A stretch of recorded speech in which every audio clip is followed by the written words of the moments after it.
Nandito po kami sa pinakailalim na underground ng mga gabundok na iron ore.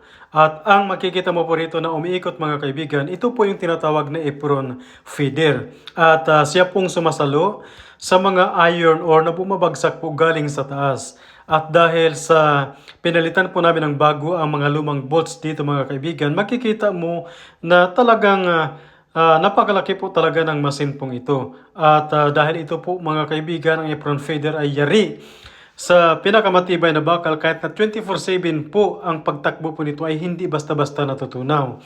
Ngayon mga kaibigan, makikita mo rin dito na sa bandang itaas po nito mga kaibigan, yung makikita mo sa bandang itaas, yan po ay may nakalagay po sa ilalim yan na mga liners. Yari po sa pinakamatibay po na bakal para pag bumagsak po ang iron ore ay hindi basta-basta natutunaw. At ito nga pong tinutukoy ko mga kaibigan, yan po ang sinasabi kong iron ore.